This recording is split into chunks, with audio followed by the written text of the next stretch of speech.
Ке те барам на радио сум. Добро утро, почитувани слушатели на Радио Лидер, во уште едно издание на Утринско еспресо на Радио Лидер. Ово утро ко-водител ми е Драган Милосављовиќ. Драган, уште не можам да се навикнам да не кажувам еспресо со Златев и Боцевски. Добро утро и од мене. Да, наистина интересна ситуација и јас обично сум на местото задолжено за гости. Сега сум на местото каде што седи Ица Боцевски. Каде што седеше, да. Ликот и делот Ица Боцевски, морам да признаам дека во неговото седиште се чувствувам некако се уште чудно, да. Да, може ко Хемингвей да направиме. Знаеш, таа кафаната кај што седел, тука седеше Хемингвей, тука седеше Боцевски. Тука седеше Боцевски, но тоа да стане туристичка атракција, но прво треба да ги реши евроинтеграциите на Македонија, па после ќе доби. Ово утро, Драган, имаме еден навистина специфичен и важен гостин. За почеток не треба да се плашиме од пожари, затоа што решаваше на терен скоро една ситуација со пожари. Добро утро, Зорце Георгиевски, градоначалник на општина Кисела Вода. Добро утро, благодарам на вашата покана и поздрав до сите ваши слушатели. Сега може би вака малце ова звучи со пожарите и саркастично, но вие, Георгиевски, излеговте на терен и имаше едно видео од вас како гаснете пожар. Тоа беше пиар или вистински обид да направите нешто во таа ситуација? Прво, јас живеам во Расарник. Имам дете кој што ми живее во Расарник, со сопругата заедно живееме таму. Знаат моите соседи, не само јас, многу од граѓаните се вклучија, затоа што на почетокот кога веќе завзема поголем замав пожарот, неминовно беше да се вклучат граѓани, затоа што немаше доволно пожарникари во тој момент. Морам да истакнам дека на 3 жаришта генерално гореше во Расарник од 3 страни, тешко пристапно место и сите се вклучија. Граѓани, меѓу граѓаните, логички јас да се вклучам таму и тоа... Ако не се вклучите, ќе ви кажат кај Орце го нема. Па, да ти кажам искрено, Љупчо, не се оптоварувам многу со таа работа. Јас гледам секогаш кога некој е загрозен, кога има некоја ситуација, можам да интервенирам, да се вклучам. Така да мислам дека ја направив паметната одлука во тој момент и кога и да се случи во перспектива, не дај Боже, некоја ситуација, никогаш нема да бидам нем наблюдувач од страна кој што ќе ги следи процесите. Така подметнат дека или природно настанат? Да, подметнат беше, мавара за разлика од многу пати во минатото, овој пат делуваше онака како што треба. Мислам дека за 24 часа беа најдени сторителите. За жал станува збор за 3 малолетни деца, двете на 13 годишна возраст, едното на 14 годишна возраст, ученици од Кисела Вода, кои што си играле со пиротехнички средства таму. И тоа е доказ и показател дека и родителите од една страна треба повеќе да работат со своите деца, од друга страна дека нечија детска игра може да доведе некоја состојба во опасност или цел регион, како што беше случајот во Расарник со пожарот. За среќа немаше жртви, за среќа немаше ниту материјална штета, така да на крајот на денот се помина на како што требаше. Градоначалник овдека да се вмешам, ајде да расчистиме една не е дилема, него јас би рекол небулоза во јавноста која што се создаде. Небулози кои што се појавуваат секогаш кога има пожари, особено во Скопје.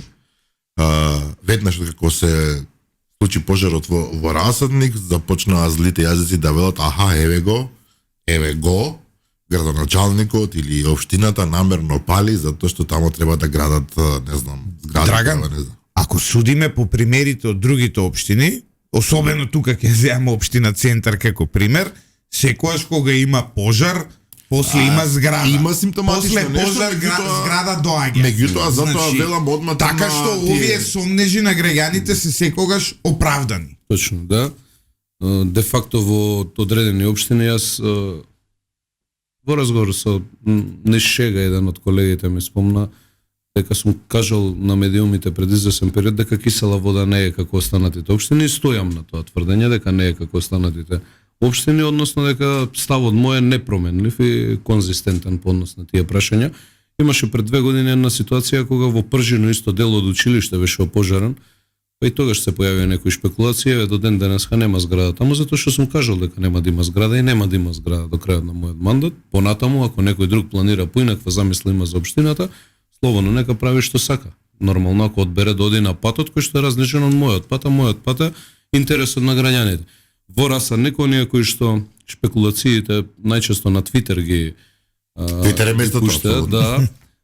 За жал се истите луѓе кои што беа соучесници во креацијата на ДУП во Расарник, детален урбанистички план со 99 згради, кои што јас од која станав градоначалник го стопирав, го прекинав и затаму помина меѓународен конкурс за идено решение, така да прво јас поеѓам од себе си, јас живеам во Расарник и нема да дозволам бетонизација на тој дел таму. Но Георгиевски, да се разбереме. Вашата општина функционира како и секоја друга општина од приливи кои доаѓаат од граѓаните, меѓу другото едно од најголемите ставки се токму тие комунали.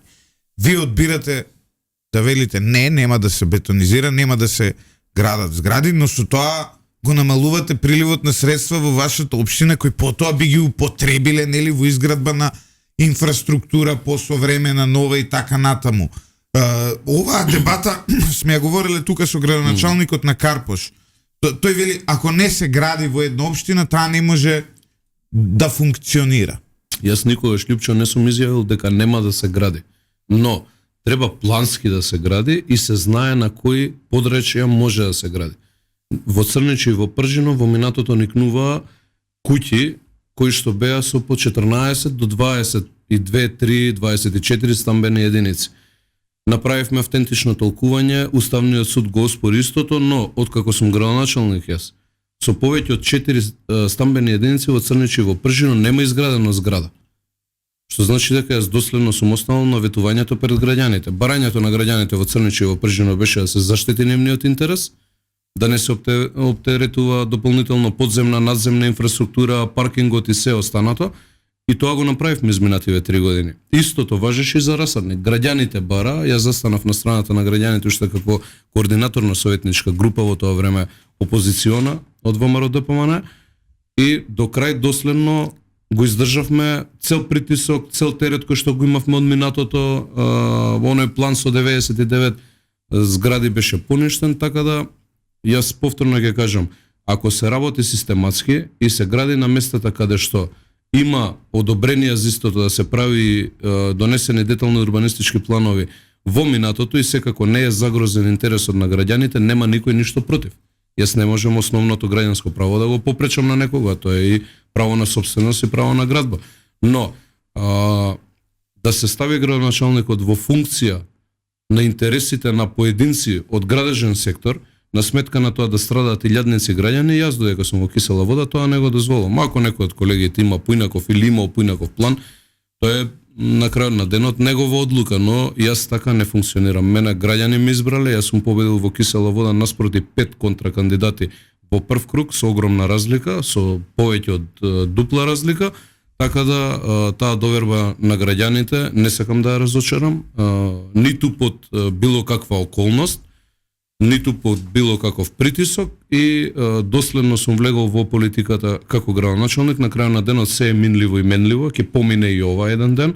Јас повторно ќе треба да прошетам по улица, јас имам семејство, не сакам никој со прст да го покаже моето дете, ниту пак некој мене да ме народски кажано плука по улица, така да сум влегол со чист образ во оваа позиција, со чист излез. Да, Челнику, ние сакаме во оригинално и во мојата емисија во Заспи, ако можеш и овдека да критикуваме и помалку и да се шегуваме, се разбираме. Ако имате било каква критика за работата на градоначалникот, слободно на нашиот лайвстрим пише да ние сме транспарентни, сите прашања ќе ги одговориме. Но проблемот со вас, проблемот е во тоа што навистина овие 3 години практично нема што да се каже. Јас се сеќавам дека пред кампањата зборував со вас и вие како и сите луѓе кои што влегуваат во трка за одредена функција ветувавте ова ќе правам, бака, така. И сето тоа обично функционира како да ветување, затоа што тој им е работа на политичарите. Сега, навистина, може да звучи малку и претенциозно, меѓутоа после 3 години јас колку што гледам на Скопје, јас не сум од кисела вода, меѓутоа генералната слика на сите граѓани на Скопје е дека Орце Георгиевски навистина сработува. 3 години, така 3 години се до сега поминати, навистина тоа што го зборувате го сработувате и тоа некако станува нешто како чудно. Ние се навикнавме само на голи ветувања. Сега кога некој навистина сработува, невообичаено. Ние проверувам, чекаме да не лажуваме. Дајде да не е пиеро. И повторно ќе имате онаа ситуација во која што нема да речам Твитер бандити или како се вика тролови, велат дека сето тоа е само добар пиар, односно ете човекот се слика на амуната му, добро му оди тој дел и отприлика на тоа завршува. Меѓутоа не може да го излажете баш цел град. И Драган, прво за да се сликаш треба нешто да сработиш. Ја мојов претходник немаше на што да се слика, за жал. Па и претходно ако направиме хронологија кои како биле градоначалници, бидејќи ја сега во моментов е Стаклара ќе издвојам, во Стаклара Каменек после 50 години правам канализациона мрежа. И се логички е. Зборуваме за место што е 2,5 километри од центар на Скопје. 2,5 4 должината. До площад, така? До площад. Но Ја до центар гледам до сега Тутунски правиме тука. канализација. И сега канализацијата кога се прави, логички е, народот се собира, започнуваме градежни активности, јас сакам да имам колекција од сето на што сум го сработил изминатиот период, а многу имаме сработено, како тим ја не работам сам човек не може ништо да направи во животот. Јас имам одличен тим кој што ме прати и работи колку што работам јас, толку паралелно со мене и затоа имаме добри резултати. Логички е кога имате, вчера отворав спортски комплекс во Припор, реконструкција на едно старо игралиште, па и баскет игралиште направивме, на манифестација многу во меморијален турнир започна да се прави на тоа игралиште и логички е кога го правите да се сликате. Тоа е трагедијата што овие кои што немаат аргументи што да нападнат, сме имале пиар. Јас ниту имам ангажирано од кога сум градоначалник пиар агенција, ниту ќе ангажирам во животот пиар агенција. Имам соработник Владко се вика, кој што ми помага во целата работа и Кире денеска тука со мене, шефот на кабинет.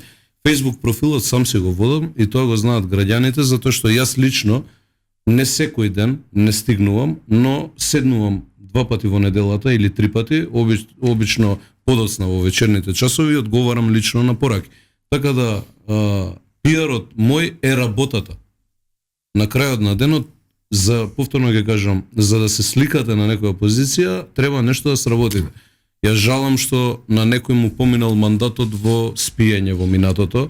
Жалам што политичката партија Социјалдемократскиот сојуз, ако земеме секогаш кога имала градоначалници, сумарно не може 10 проекти да набројат кои што ги сработиле не само во мојата општина, туку во сите општини генерално низ државата.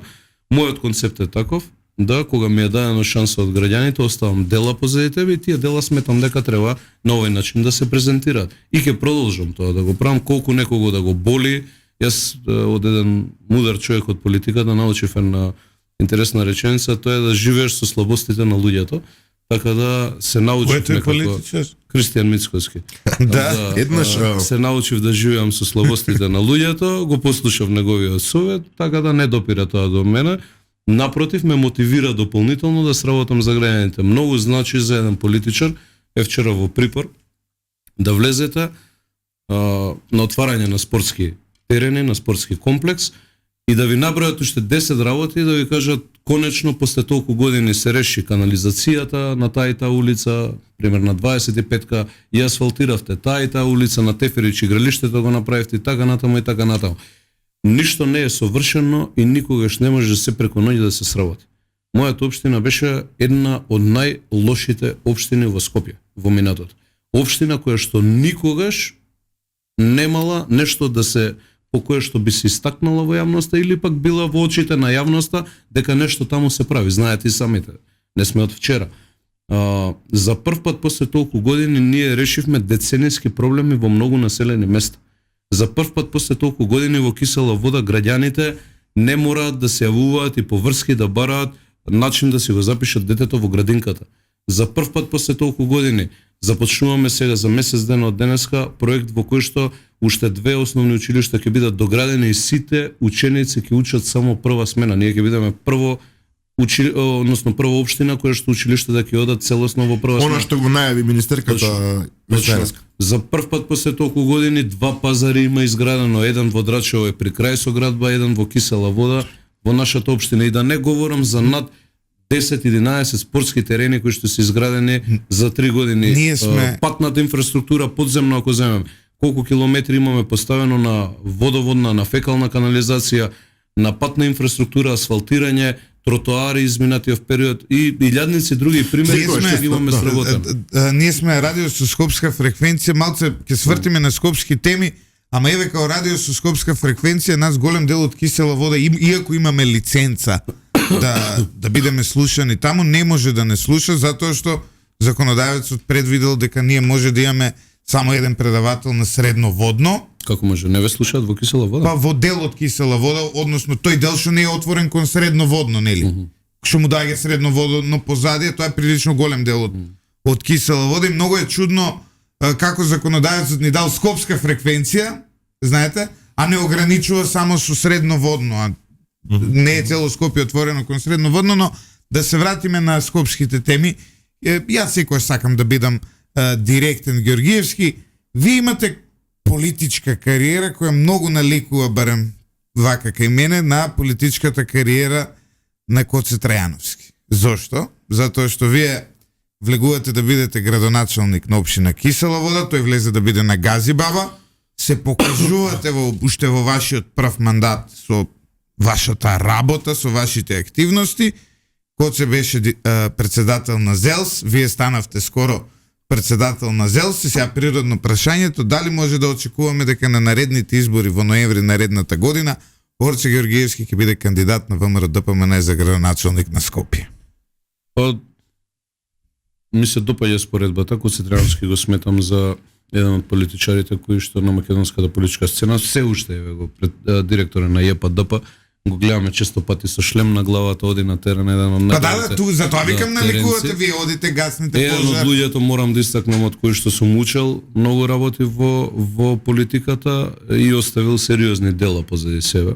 Еве во кои општини да земе во предвид, кога тој делувал во своето делување 8 годишно како градоначалник на Скопје, оставил сериозен трака и претходно пе плоштадот во автокоманда, уште и ден денеска памтат сите жители на Газибаба, но и Скопје не знаат дека Коце Трајановски го правил, така да тоа е смислата на политиката, што се однесува до амбициите. Сметам дека е природно и логички секој во политиката да има амбиции, затоа што амбицијата ве прави да бидете подобар политичар, подобра реализација да имате и да се трудите многу повеќе од вообичаена состојба.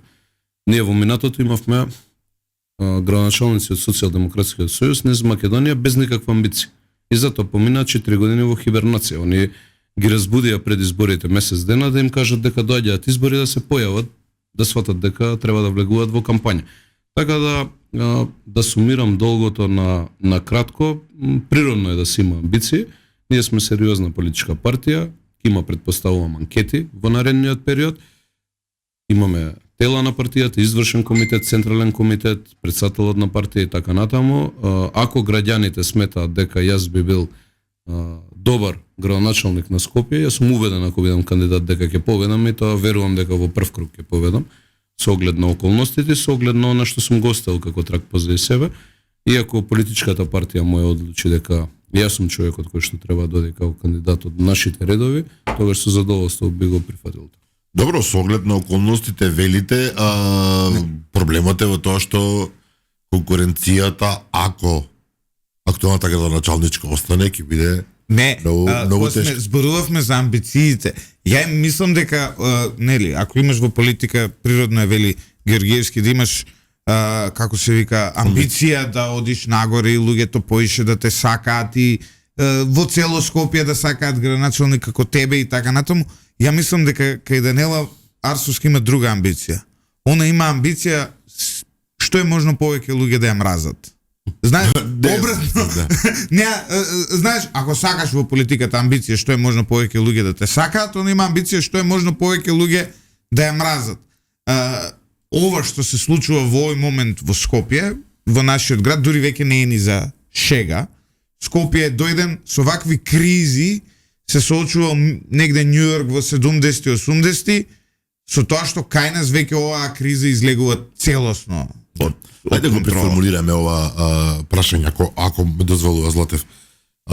Рековте канализации, не знам што, во 2024 година, трагично е што ние се уште разговараме дека во речиси централно градско подрачје на метрополата се уште луѓето се занимаваат со подземна Драган, Скопје канализација, смрди. со не Како знам, да ти објаснам? со инфраструктура која што по дефолт би требало да биде решена, не знам, пред децении наназад.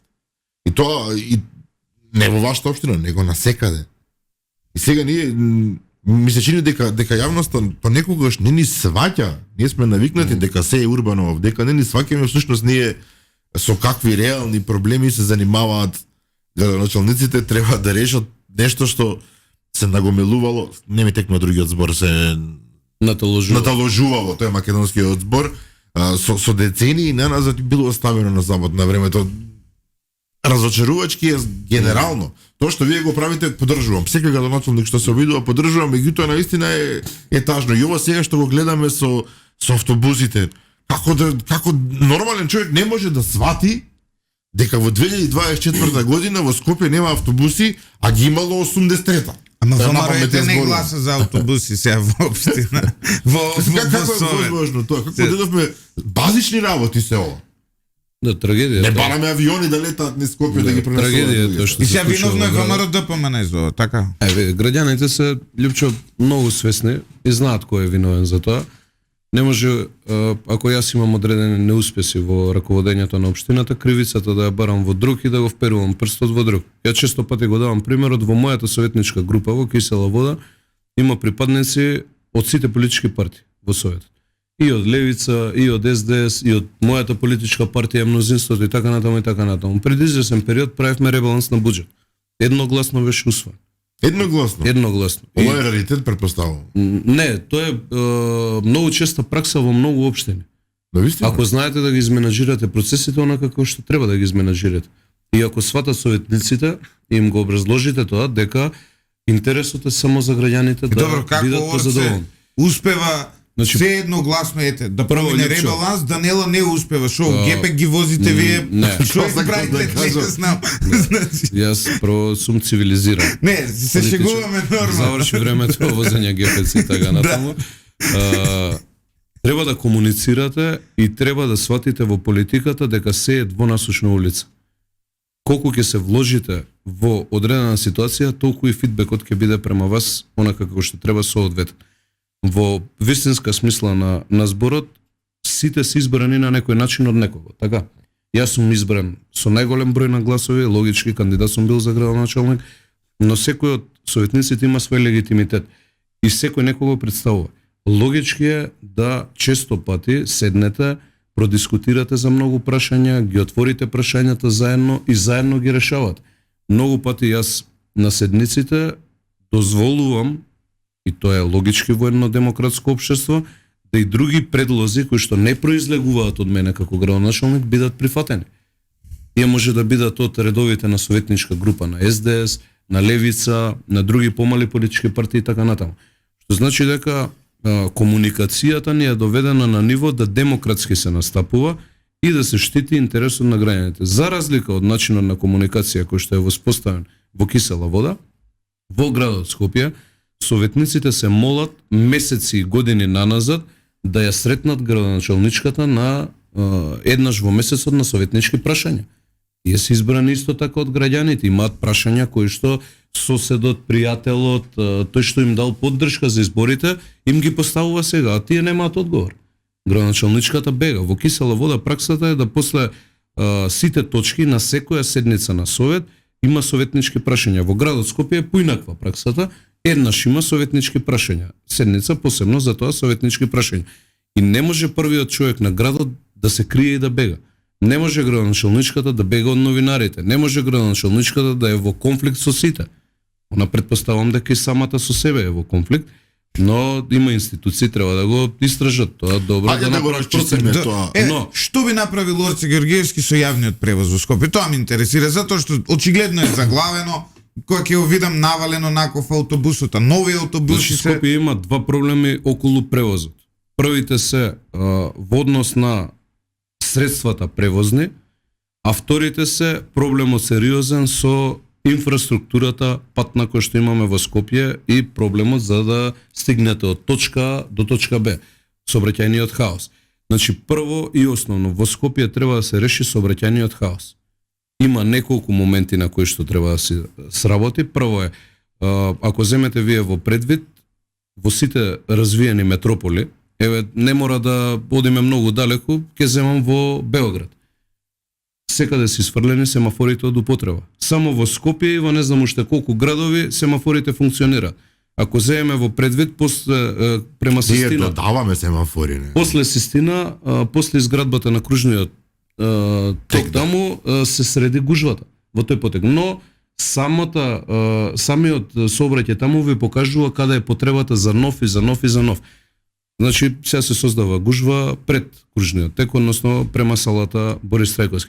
Така да прво Исто кај во Судрачев окружен ток кој се направи за некај батинци кој се оди. се растерете таму. Не да се растерите, порано се чекаше долго време. Да, но сега со булеварот имаме закочена состојба во која што градоначалничката нема, откако се нарушија односите, нормално немаме комуникација никаква.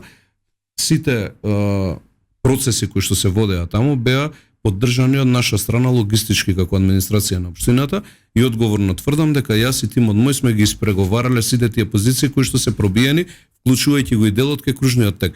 Откако прекина комуникацијата, нема ниту еден субјект решено градоначалничката, односно ниту една експроприација, плюс од она што ние го оставивме, нема сработено таму, ниту па има желба, неколку пати и писма праќаме, не мора да седнеме јас и Арсовска, но може службите да седнат во интерес на граѓаните, да помогнеме да се вклучиме, иако не е наша обврска тоа на општина Киселова, да помогнеме да се вклучиме. Да се вратам на првото прашање, значи прво треба да се работи на средување на сообраќајниот хаос, создавање на услови по кои што треба да функционира тој сообраќај, а второ треба модернизација на јавниот превоз.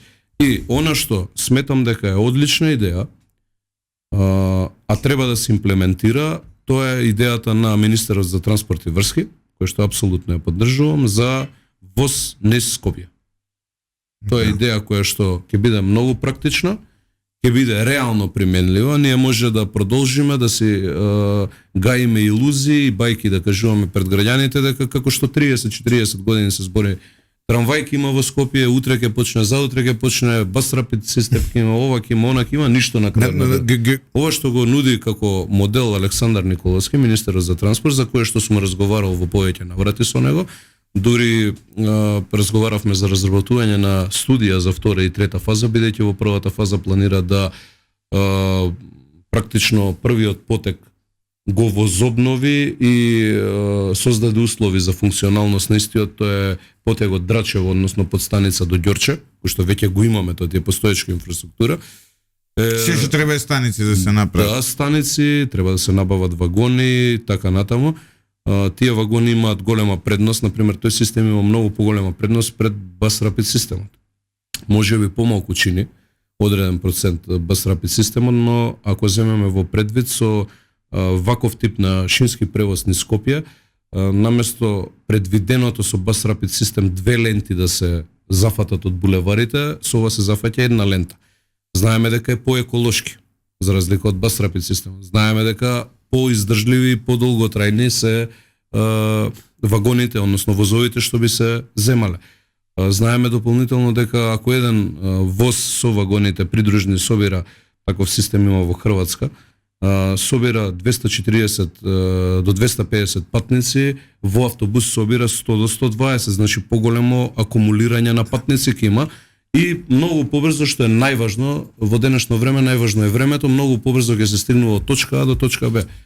Знаеш, така да сумираме, во една реченица, сообраќајниот хаос и проблемот со ЈСП во Скопје се решава со домаќинско работење, под точка 1, кратење целосно на непродуктивни трошоци таму има предпоставам улје купено за 20 наредни години, а тие немаат автобуси на кои што треба да остават улјето.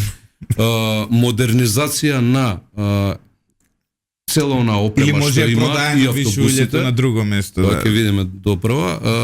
Модернизација на автобусите и она што го има како посет свој во однос на служба на граѓаните, автобусите, модернизација, односно создавање услови во патната инфраструктура и применување на моделот кој што Александар Николовски дава како пред. Низ моето образование имам доста истражувано за одржлив развој, еколошки зборувам, на на урбаните заедници, на урбаните средини. И оно што може секој човек кој прочитал бар малку на темава да го констатира е дека во Скопје има премногу автомобили по глава на жител. Тоа е еден од главните проблеми.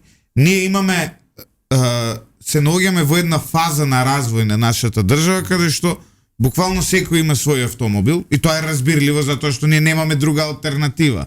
Сега ако треба ја да стигнам сега до Карпош, со автобус треба, тоа ќе трае негде саат и пол, а со автомобил ќе трае 15-20 минути. Но тоа ја нарушува екологијата во градот. Го нарушува општо живеењето.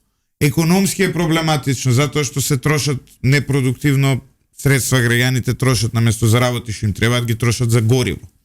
Следна работа е што ние веќе со тие евро 3, евро 4 автомобили и така натаму создаваме општо во амбиентот кој ќе видиш некој дизел чури од позади со изваден ДПФ нормално или нешто слично, тоа е не наликува на ниту една метропола во светот.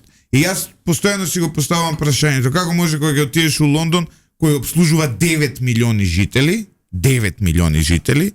да видиш ти дека од центарот на Лондон нема автомобили, е спокојно, можеш по улица да одиш, а кога ќе дојдеш во Скопје кој обслужува колку жители има спрема пописот? 600.000 жители, сегде да е вака. Знаеш, и фрустрирачки како може овие 9 милиони да функционираат без да бидеш хаос во центарот, а овие 600.000 што сме ние тука сме во еден хаос кога се враќаш од работа да ми требаат саат време да стигнам од Кеј од Кале до аеродром да ми требаат саат време колку што ми треба до Кавадарци да стигнам.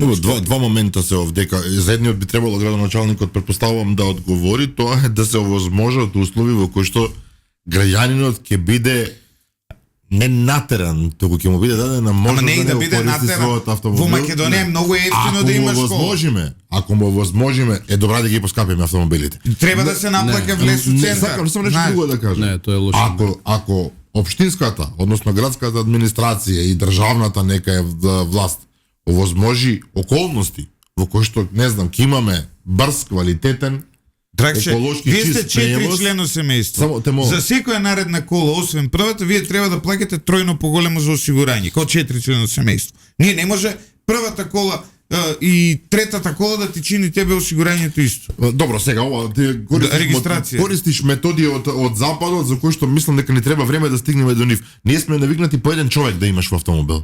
Па тоа е проблем. Не четворица, еден, идеш сам. Се вака, прво за да превземеме мерка според мене ние не треба на крајот на денот во Македонија 30 години функционираме, секогаш се занимаваме со последиците, не се занимаваме со причините. Затоа вчера ако сте забележале како ЗЕЛС покренавме, односно вчера во медиумите беше истакнато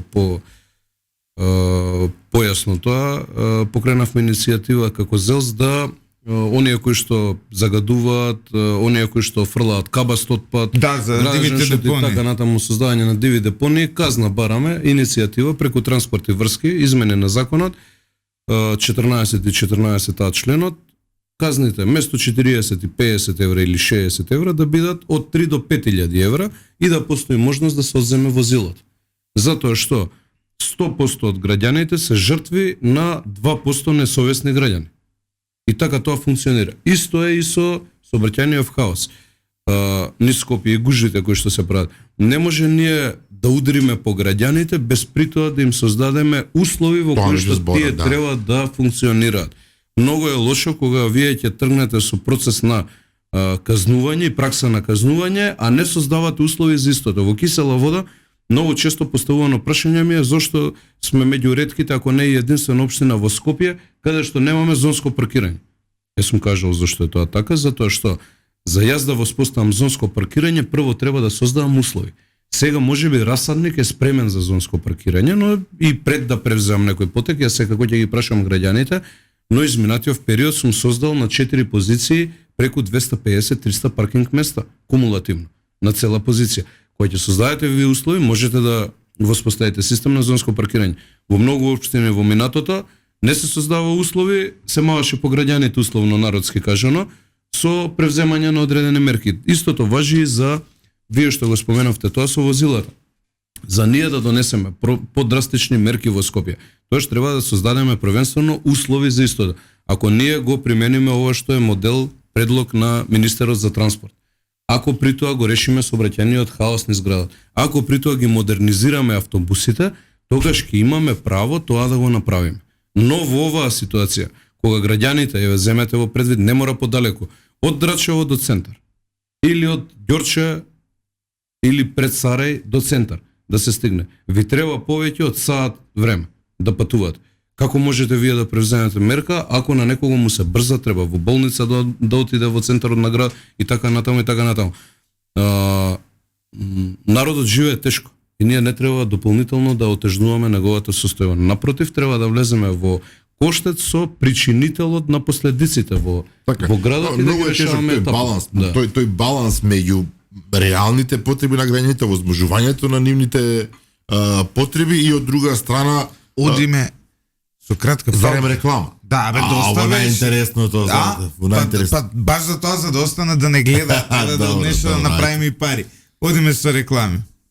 Драган, ајде да отидеме малце на една пополитичка тема. Ќе се вратиме пак на локалните предизвици, тие се важни, но ова ми е не го продискутиравме ни вчера во емисијата, ни завчера, затоа што право немав доволно информации. Добро. За ова што се случува во село Гостиварско, како се вика? Галате, мислам, да. Галате, да. Тоа е Врапчиште, така? Во Врапчиште е тоа.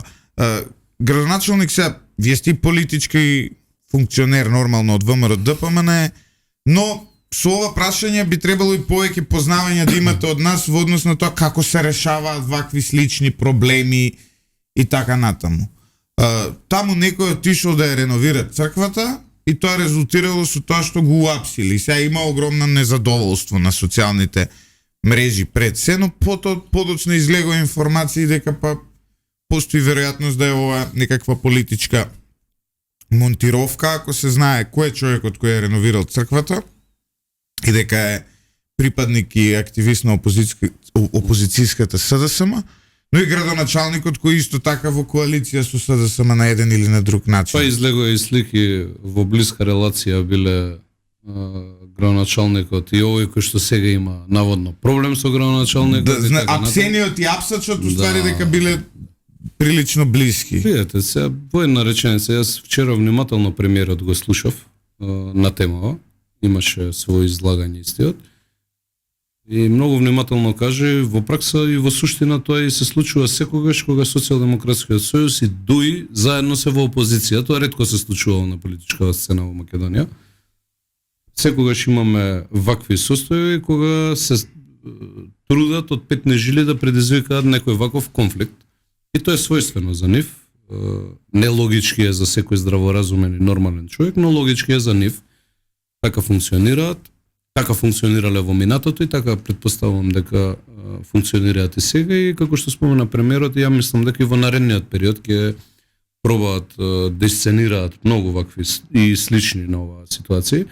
Така да народот наш е мудар, видовме и реакција на граѓаните од село Галата, видовме реакција на владиката од таа епархија таму, од тој регион, така да треба граѓаните да бидат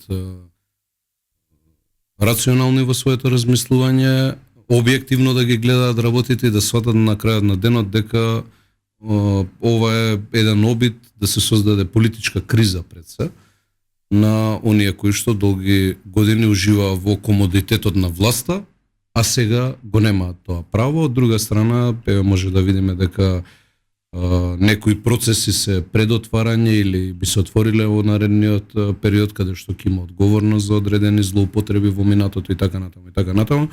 Така да јас апелирам до граѓаните да не ги користи некој како маша за дневно политички игри, да останат рационални и објективно да гледаат на работите, затоа што и треба да имаат верување дека ние како политичка партија секогаш го штитиме интересот на граѓаните, така било во минатото, така ќе биде и овој пат. Премиерот Мицкоски покажа во овие 80 дена како може поинаку да функционираат работите, како може државата да се води. Верувам дека тоа и поинтензивно ќе се покаже во наредниот период. така да би апелирал единствено да не наседнуваат нашите сограѓани на вакви политички игри кои што повторно ќе кажам се својствени единствено за Социјалдемократскиот сојуз и за ДУИ кога се во опозицији. Добро, дај да затвориме оваа тема. Мислам дека концизно кажавте што е позадината на целата приказна. Да се вратиме повторно на градските теми, условно кажано. Гледам во коментарите од слушателите и гледачите како сакате.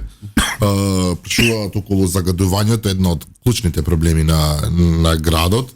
Нема човек што не е изфрустриран околу тоа. Еве луѓе пишуваат, доаѓа есен, со есента доаѓа пеколов наречен загадување во Скопје, повторно ќе бидеме со Киншаса, со ја пак сум за тие радикални решенија, еве. Кога конечно градов ќе забрани грејење на дрва? Тоа кога ќе создаде Лјупчо услови за истото да не го применуваат граѓаните, туку да има алтернативни начини да се ги загреваат своите домови. Не може градоначалник или било кој политичар кој сака некаде да забрани на граѓанинот да се грее на ваков, таков или онаков начин, но може да влијае и да создаде услови за истото. 7 години СДС беа на власт, така? И на локално беа. 4 години не се сега. Не се, но треба да се спомене дека не мрднаа со прст за нешто да превземат околу гасификацијата. Јас немам ингеренции во истото, но градот активно треба да се вклучи во тој дел. Ние имаме рудник кој што можеме да го искористиме во перспектива, а тоа е Дрисла, јавното предпријатие, каде што во сите развиени метрополи се согорува отпадот еколошки и се произведува биогориво од истиот. Само во Македонија тоа не функционира и во Скопје. Имаше обид на Коце Треновски на времето, од неразбирливи причини или од само разбирливи причини на Петре Шилегов, го прекина тој процес. Данела гледаме дека нема капацитет ни да свати дека може такво нешто да се превземе, а камоли да влезе во некој таков процес, значи треба вие да создадете услови.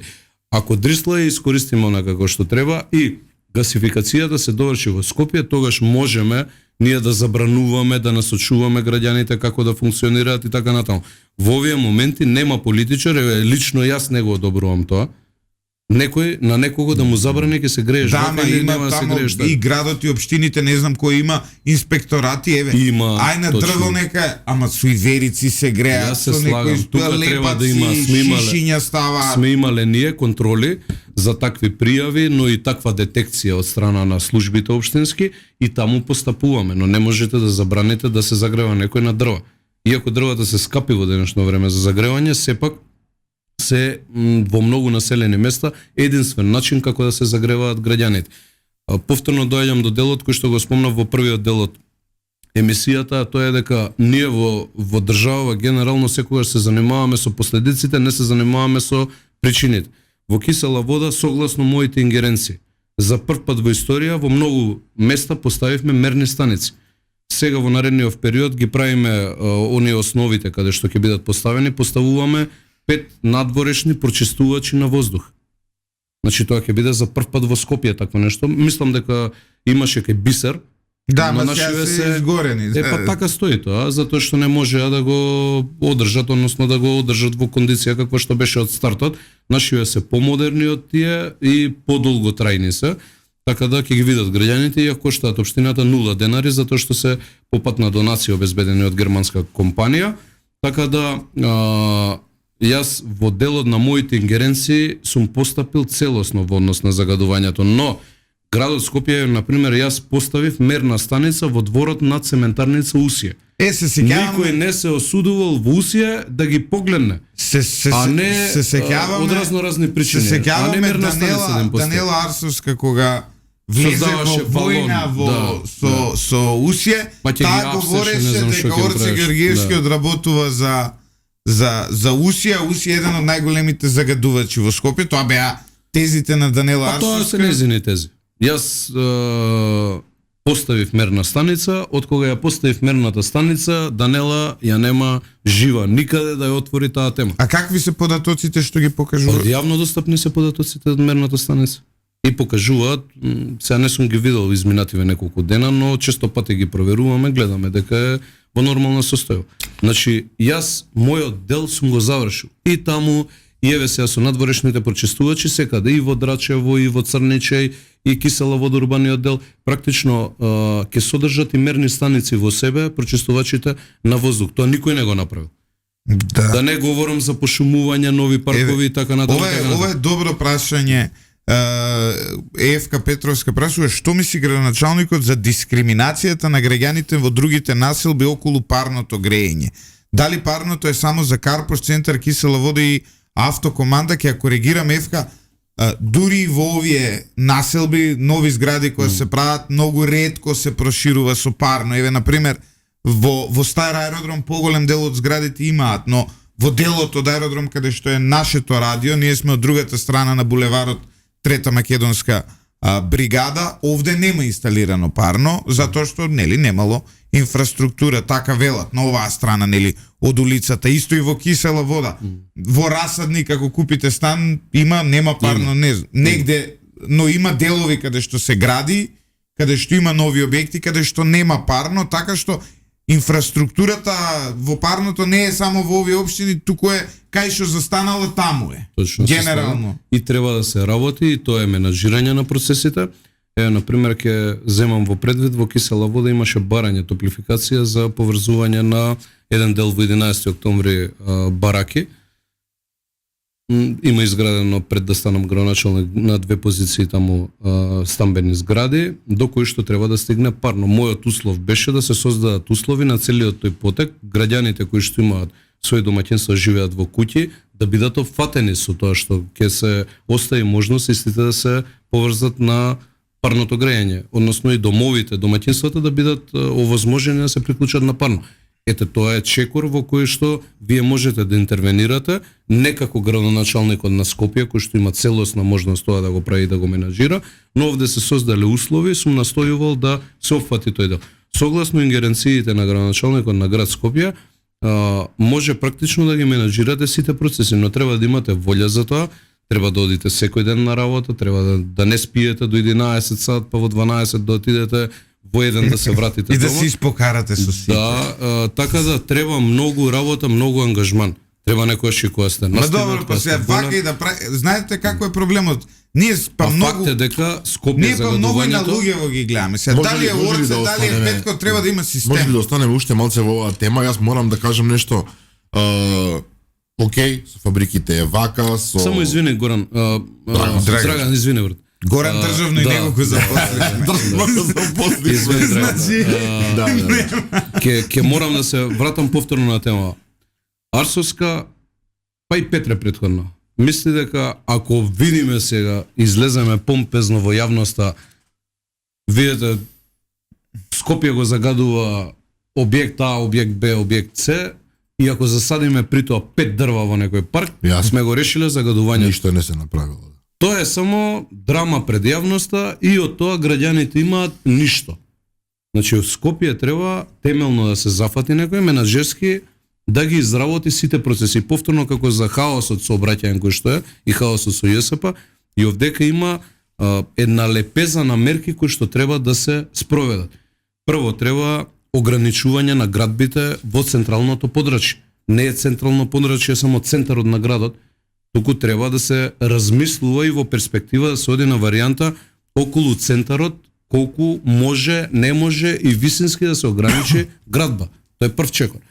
Втор чекор е топлификација, одлична идеја на вашиот слушател, ја поздравувам. Апсолутно и треба да се насочиме барем централното градско подрачје. Околните населби кои што гравитираат околу центарот на градот целосно да бидат покриени со топлификација. Дрисла може да се искористи и сериозен дел од Скопје да се покрие и преку незе. Понатаму, субвенции градот треба да дава за електрични возила, не да им забраниме на граѓаните да возат автомобили, туку да даваме субвенции за електрични возила. Треба да се обезбедат. Субвенции за да давате, прво треба да се обезбедат услови негде да се полнат. Ние у Скопје Се имаме слагам. многу малку Не, полнати за сега јас електрични поставувам вози. два полначи во Кисела. Јас сум видел Да. да личи. Но мора да прашам. Ама малку Драган, Само секунда, Драган, уште една реченица те молам. Треба да создадете патна инфраструктура соодветна за велосипедисти и за тротинети да се возат во градот, а не да апелирате само да се возат почесто велосипеди. Така да има една лепеза од 10 точки кои што ќе треба темелно од утре па натаму да се работи на нив. И тоа не е проблем кој што ќе го решиме преку ноќ. Секој кој што ќе каже јас ќе дојдам, како што кажувам многу во минатото, ќе дојдам, ќе го исчистам градот. Ќе го средам загадувањето, не знам, инфраструктурата целосно ќе ја средам преку ноќ, ќе излаже. Во политиката ова е жива материја и е процес во кој што треба да работите, да се вложите и да работите на отклонување на сите овие дефекти, условно кажано, кои што се наталожени години на нас. Но еден од тие дефекти, тоа ми беше зборот. Јас сум во Ново Лисиче, среде лето, цела населба е фрустрирана, затоа што преку Вардар, од Вардариште или како се нарекува тоа место, гори постојано, се гледаат црни чадови, луѓето се фрустрирани. Знам дека реагиравте и како зел, мислам дека и бевте таму со градоначалникот на општина Гази Баба, меѓутоа во суштина проблемот останува. Значи некој тамо седи и нешто пали.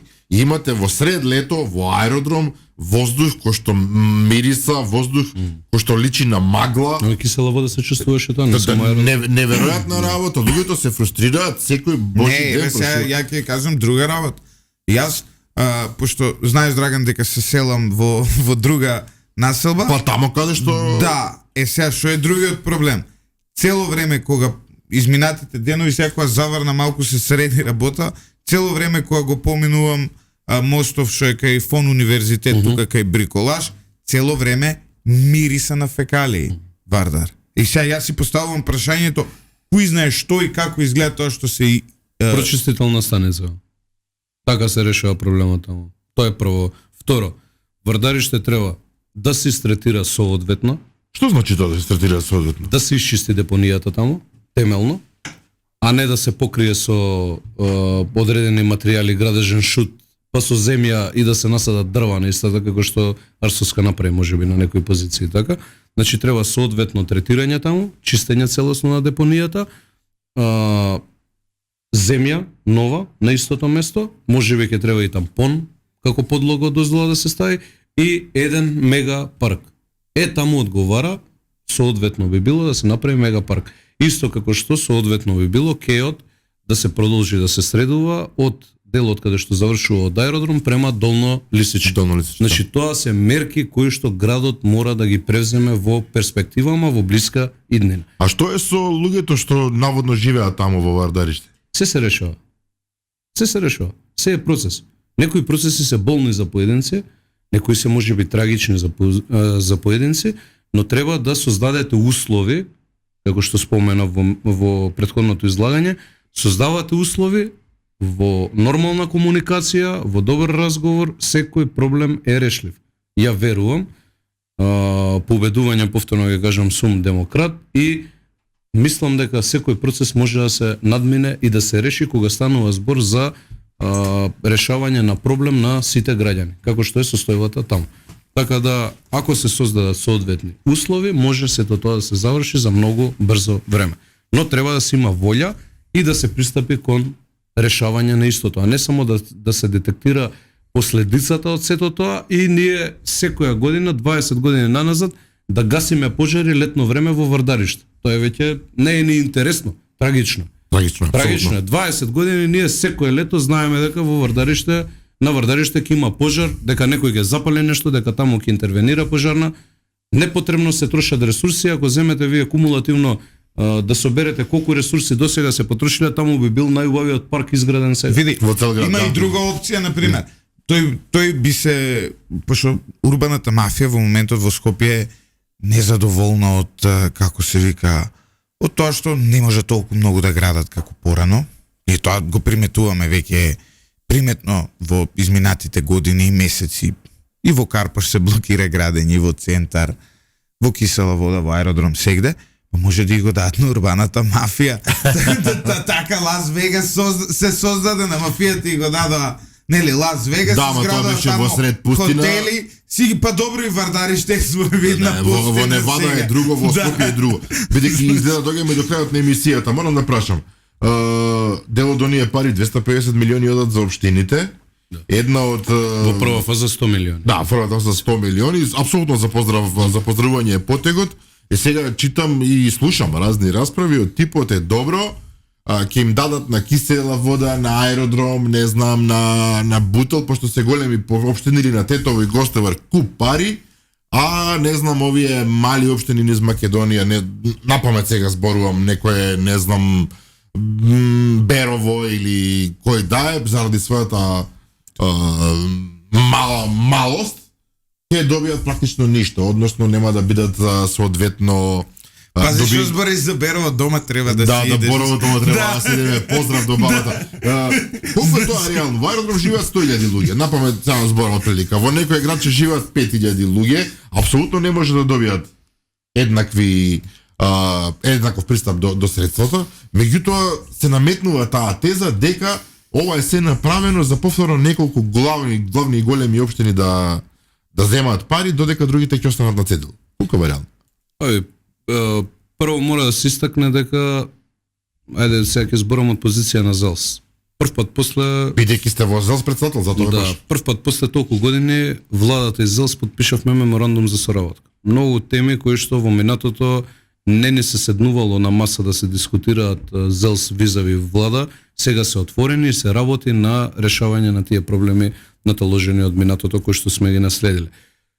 За прв пат државата со толку сериозна интервенција влегува кај општините, односно помош за општините, а тоа е решавање директно на деценијски проблеми на нашите граѓани. Сите општини имаат своји проблеми и сите општини имаат соодветни проекти кои што треба да се реализираат. Ова беше ветување во изборната програма од страна на мојата политичка партија, на сегашниот премиер, во тоа време председател на нашата политичка партија, господин Христијан Мицкоски, дека на ваков начин по глава на жител ќе бидат распределувани средствата. Сметам дека моделот е добар, не е можеби совршен, можеби да во перспектива да претрпи одредени измени. Ова е процес, жива материја, треба да, ако нешто е добро, треба да го поддржиме, ако нешто можеби да се подобри, треба да го надоградиме во перспектива, но генерално до вчера, до крајот на работното време, некаде до 17 часот вчера, над 60, значи повеќе од 60 општини со повеќе од 215-220 проекти има аплицирано во Министерството за локална самоуправа, а во наредните 10 дена тие проекти ќе бидат доставени до ресорните министерства за да бидат одобрени. Што значи дека ние имаме 40 на градоначалници од редовите на ВМРО ДПМН. Овој проект важи за сите општини во Македонија, не само за ВМРО-вските општини, како што важело во минатото само за општините од Социјалдемократскиот сојуз, сега важи за сите општини. Средствата адекватно ќе се поделат по глава на жител, таква е формулата по која што се делат во моментов. До нова година, тоа е за 3 месеци, ќе се инкасираат во општините 100 милиони евра, сериозно голема сума за 3 месеци, а од февруари месец ќе има повторно повик, или март почетокот, за нови 250 милиони евра. Ова не се случило во историјата на независна Македонија. И вака треба да се функционира. Што се однесува до моделот, повторно ќе кажам, може во перспектива да се надоградува, да се доусовршува, но појдовната точка на истиот е многу добра и овој проект ќе реши многу деценијски проблеми кои што градоначалниците ги наследиле во своите општини. Може би имале проекти, немале финансии, може би немале ни проекти во минатото, ова ќе ги мотивира да изработат еве до наредниот повики проекти за да решат големи проблеми во населените места. Се на се најголемиот бенефит од сето тоа ќе го имаат нашите сограѓани. Може би во Берово, еве ја споменавте како општина, нема да добијат оваа година 2 милиони евра, ама ќе добијат 700-800 илјади евра, кои што сега не знам точно број на жители и така натаму, но ќе добијат средства соодветни да едно цело населено место вие го реконструирате и со подземна и со надземна инфраструктура за да изградите една нова градинка. Што не е мала работа, апсолутно. Да, во 2 повици вие можете да изградите едно основно училиште во својата општина. Тоа е сериозна интервенција. Уште едно прашање имам, те молам, Златев, градоначалничката која што спомнуваме во неколку наврати Даниела Асуска, вчера, ако не се лажам, еве читам, практично нема да речам прави упад, ми делува само смешно, најави дека и таа ќе бара пари од овие. Па легитимно право е. Значи градот Скопје до Министерството за локална самоуправа достави проекти согласно објавениот јавен повик на владата. Повеќе од 20 проекти се поднесени од незина страна, барем така тврди. Не можам да ја пратам, јас тоа претпоставам на Facebook, ме блокираше на Facebook. Комунални дејности, сообраќај, урбанизам и така натаму. Ништо Јас не сум Воопшто не ви значи. Градоначалнички блокирајте го и Драган, за да не ставите во еден тотален мрак и да не може буквално ништо да знаеме што прави. Добро, сакам да кажам, градоначалничката сега влетува, Скопје како општина, бидејќи тој малку ми е нејасен момент. Градот Скопје и општините така се поделени што човек просто не е ни сигурен, зборам за обичен човек, кој до каде почнува неговото, а каде завршува. И сега таа нуди повеќе од 20 проекти, кои што би чинеле веројатно ѓавол и пол. Со оглед на тоа дека градот е огромен. Види, Драган, ја пред извесен период прокоментирав еден незин обид политички да интервенира во мојата општина, тоа беше кога се запали расадник, понуди да изградела мегапарк. Јас кажав, слободно нека изврши експроприација, затоа што таму е некаде околу 80% приватна собственост, остатокот државно. Нека изврши експроприација, јас го поддржувам проектот, нека се реализира, јас нема. И толку. И во минатото така знаеме дека често пати она вака ќе излезе на телевизија или ретко излегува на телевизија сега последниот период, ќе пишат некој статус, ќе го реобјави истата или може би го постираат, па ќе го види за 2 дена дека го постирале, па кој праша некој, може затоа не излегува на медиуми да не се соочи со некој прашање да не знае што и пишале на Фејсбукот и така натаму, значи станува збор за една несериозна личност и јас обично избегнувам да ја коментирам, ја коментирам темата град Скопје, неминовно и ја во Скопје живеам, не живеам во Венеција, па да не ја коментирам темата Скопје, главен град не, но истата избегнувам поради незината несериозност, поради честите неконтролирани испади кои што ги има, поради детскиот начин на интерпретација на власта, избегнувам да ја коментирам, а и да комуницирам, немам никаква комуникација со истата, така да она што ќе го објави Данела Арсовска на Facebook, ќе го најави, ќе се сликне некаде, ќе пише некој пост, не го земам никогаш со сериозност, затоа што пее во кисела вода ќе земам во предвид. 5 пати се сликаше, мегапарк ќе правеше, донесе едно скипче, го тргна скипчето за 2 дена, ниту мегапарк видовме, ниту па има најава нешто да се направи. Напротив, парковите кои што се незина надлежност ги нема искосено, така да незината несериозност е добро позната, капацитетноста е сведена на 0 и тоа што може да го реализира, така да и ова е некој статус што го има пишано, јас прво се сомневам дека има проекти Данела спремно, но окей. Јас имам наслов за емисијава, Данела го блокирала на Facebook. Па стар наслов е тоа, беше веќе по Го е следен. Но Георгиевски има амбиции да биде градоначалник на Скопје. Драган, треба малку јас сега тебе да ти искарам на крајов, че треба да размислиш за твоето влијание во јавноста, што е ова, не си блокиран на Facebook, кај Данела, човече. Да пратам една порака, зашто не сум блокиран. Од ретките во моето обкружување луѓе што ги знам, што не е блокиран. И уште да ми кажеш дека Ванковската нема блокирано. Не. Блок листата на Данела Арсовска и на Билјана Ванковска заедно сочинува 2 милиони луѓе. Значи, јас сум еден од тие неколку да што останале. Од тие неколкуто што од двете господи не сум блокиран. Има од тие 2 милиони и диаспора што мора да биде. Ти благодариме многу, Георгиевски, имавме една исцрпна емисија со многу обично знаеш, луѓето сакаат да видат политички фајт и такви работи. Овие теми многу ретко се дискутираат кај нас по медиумите. Кај нас за локална самоуправа има само кога ќе се затепате меѓу себе. Само тогаш привлекувате внимание. Тоа е проблем затоа што локалната самоуправа, нашето буквално секојдневие, кога ќе излеземе на тераса, суштинското, се соочуваме со локална самоуправа. Проблемот е што некако кај нас поатрактивно не е со глупости да се занимаваме за свадбата на Африм Гаши, за, како се вика, за вогалате, тој што го уапсили, така натаму, а за вакви теми кои го дефинираат воздухот, кој го дишиме, буквално многу ретко се дискутира по медиумите и тоа е проблем на едно општество кое е прилично... Добро, созрева. Викаш? Мислам дека созрев. Ти благодариме многу. Ви благодарам и вам, ми беше чест и поздрав уште еднаш до сите слушатели ваши. Поздрав и од мене. Почитувани слушатели, тука завршува третата епизода од последната сезона, од најновата сезона, не е последна во никој случај, на утринското еспресо, на еспресо со Златев и Боцевски без Боцевски. Може да го дадеме и тој наслов. Ја немам амбиција државно да се запослам, нема ни Драган колку што знам до сега, така што секој четврток ќе го гледате и слушате Драган секој утро заедно со мене, а за утре во петок имаме мора од 5 дена 20% мора да се отстапи на еден припадник на албанската етничка заедница во Република во Република Македонија, се извинувам, Република Северна Македонија, сега малку да го сменам. И ова утре заедно со мене ко водител е господинот Агим Јонус. Останете, се гледаме утре.